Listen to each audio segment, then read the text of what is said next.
Welcome back to Crime Podcastle, everyone. You're locked in with episode 64 of our Unsolved Mystery Series. Today, we're taking a deep dive into the perplexing case of Riddhima Sinha. Oh, yeah. A 28-year-old marketing professional found dead in her Gurgaon apartment building back in 2014. It's one of those cases that just grabs you right from the start. You've got this young woman, seemingly at the top of her game, successful, ambitious, with a vibrant social life. Right. But then this sudden and violent end shrouded in mystery. Exactly. It's like looking at two totally different pictures. Yeah. And what I find so fascinating is how the initial assumption of an accidental fall, it's just quickly unraveled as investigators started digging deeper. Oh, absolutely. It's the details that don't quite fit. Yeah. You know what I mean? That's what makes this case so compelling. The devil's in the details, as they say. Right. Let's start with what we know for sure. Okay, so picture this. It's early morning, September 14th, 2014. Residents of Riddhima's apartment building are starting their day when someone discovers her body in the stairwell. Yeah. A truly grim scene. Grim scene. Yeah. She was found on the landing between two floors with a fatal head injury. Her belongings were scattered around. So it certainly looked like a tragic accident at first glance. I can imagine for the initial responders, that's exactly what it seemed like. Mm-hmm. A young woman maybe rushing out for work, Yeah. loses her footing, falls, but then the autopsy report comes back. Right. And things take a turn. The autopsy did confirm the cause of death as blunt force trauma to the head, consistent with a fall. Okay. But there was something else. Bruises on her arms and wrists. These bruises weren't easily explained by a simple fall. So now we've got some alarm bells starting to ring. Yeah. What could those bruises mean? Yeah. Were they from a struggle? Right. Was someone else involved? That becomes the central question. Yeah. And the timing of her death only adds to the intrigue. The estimated time of death was between midnight and 2 a.m. Now think about it. Yeah. Most people are sound asleep at that hour. That's a good point. It's not impossible she was up and about at that time, but it does make you wonder what she was doing. Who else might have been around? Yeah.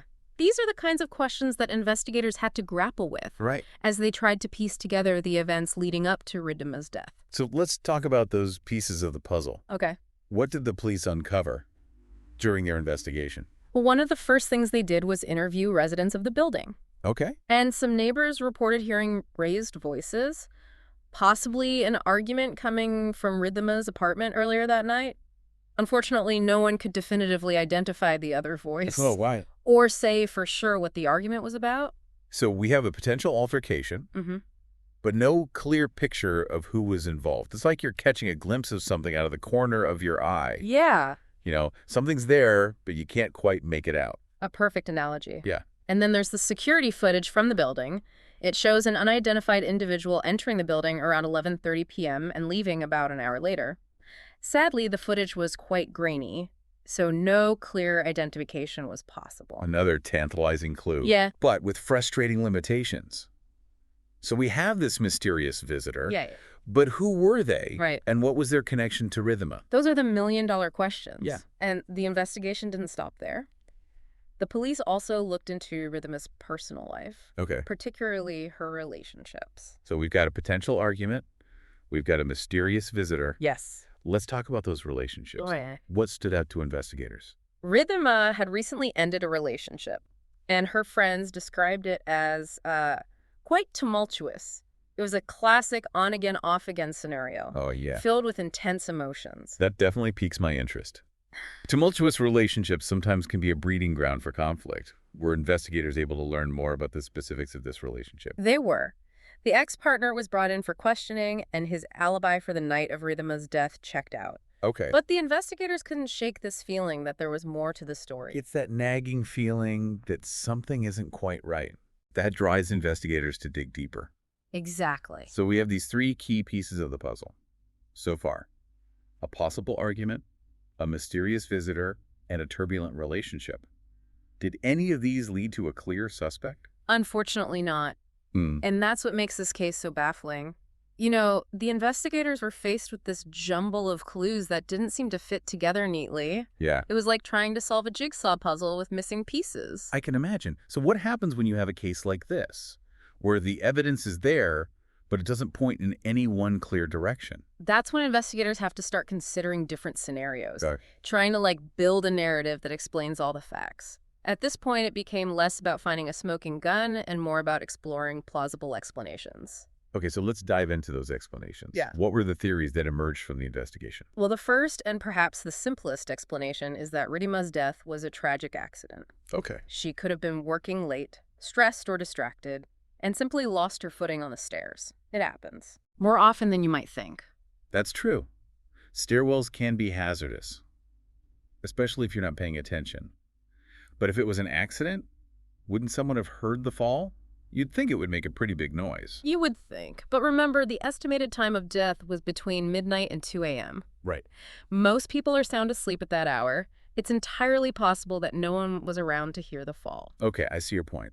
It's plausible, but I have to admit, something about that scenario just doesn't sit right with me. It feels a little too neat, too convenient. And what about those bruises on her arms? A simple fall wouldn't explain those. Exactly. You've hit the nail on the head. Yeah. The accidental fall theory, while possible, doesn't account for all the evidence.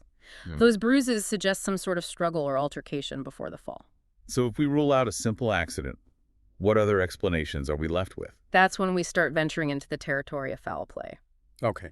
The second theory that emerged was that Riddhima was the victim of an unknown assailant. Remember that unidentified person on the security footage? Right. The mysterious visitor.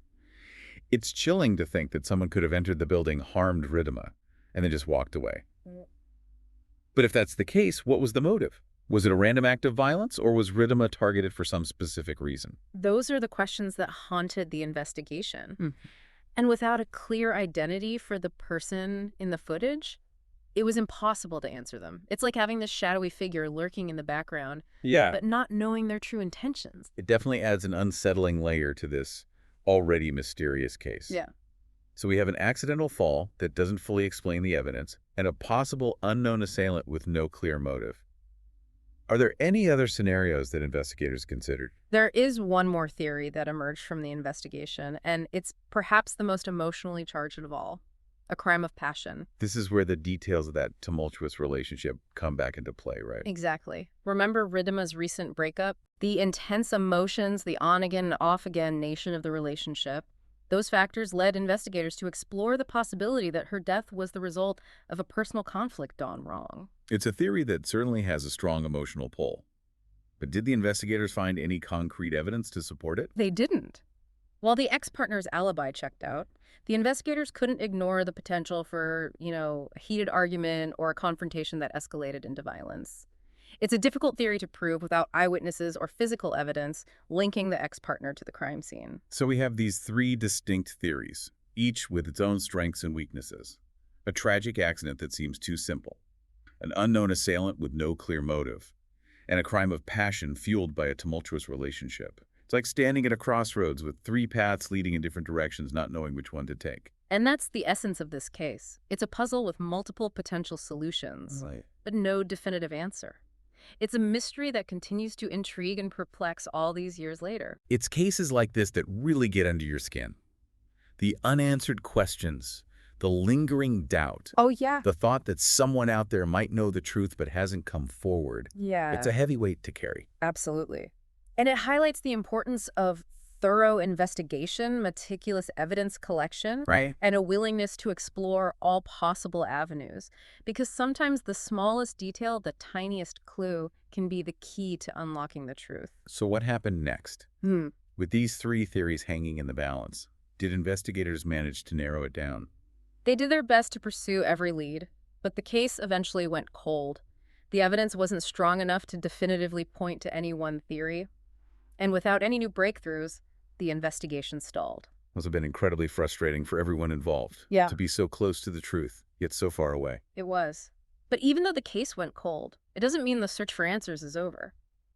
Cases like this often get revisited as new forensic techniques emerge, or as witnesses come forward with fresh information. So there's still a glimmer of hope that someday the truth about what happened to Riddhima Sinha will be revealed. There is. And that's what keeps investigators and those who follow these cases going. The belief that even in the face of seemingly insurmountable obstacles, the truth has a way of surfacing eventually. It's a reminder that even in the darkest of mysteries, there's always a chance for light to shine through. It's cases like Riddhima's that remind us of the complexity of life, the fragility of it all. One minute, someone is vibrant and full of life. Right. The next, They're gone, and the circumstances surrounding their death are shrouded in mystery. Yeah, it's a stark reminder that we never truly know what's going on in someone else's life behind closed doors. Right. We might see the smiles, the social media posts, the outward appearance of success, but beneath the surface, there might be hidden struggles, anxieties, conflicts that we're completely unaware of. And in Riddhima's case, those hidden struggles, those unanswered questions have lingered for years. What I find particularly striking is how this case unfolded in a seemingly ordinary setting. Yeah. Her own apartment building, a place that should feel safe and secure. That's what makes this case so unsettling. It challenges our perception of security and reminds us that even in the most familiar of environments, danger can lurk unexpectedly. It's a chilling thought. And for Riddhima's loved ones, the lack of closure, the inability to definitively know what happened, Yeah. it must be incredibly difficult. Absolutely. The not knowing, the unanswered questions, it can be a heavy burden to carry. It can prevent families and friends from finding peace, from truly grieving their loss. And in a way, Riddhima's case reflects a broader issue, Yeah. the enduring impact of unsolved mysteries on society as a whole. Precisely, unsolved cases. They represent a failure of the system, a gap in our understanding of the world. They leave a void that can be felt not only by the victims' families, but also by the community at large. It's like a ripple effect. The impact spreads outwards, creating a sense of unease, a feeling that something is amiss. And it underscores the importance of continuing to seek answers, even when cases go cold. Advancements in forensic technology, the emergence of new witnesses, the re-examination of old evidence. All of these can contribute to solving mysteries that were once thought to be unsolvable. So even though the official investigation into Riddhima's death might have reached a standstill, Yeah, there's still a possibility that someday the truth will be revealed. there is, and that's a message of hope that we should hold on to. Cases like Riddhima's serve as a reminder that even in the face of uncertainty, the pursuit of truth, the quest for justice should never be abandoned. Well said. We've explored the facts, the evidence, the theories surrounding Riddhima Sinha's death, but ultimately the question of what happened that night in 2014 remains unanswered.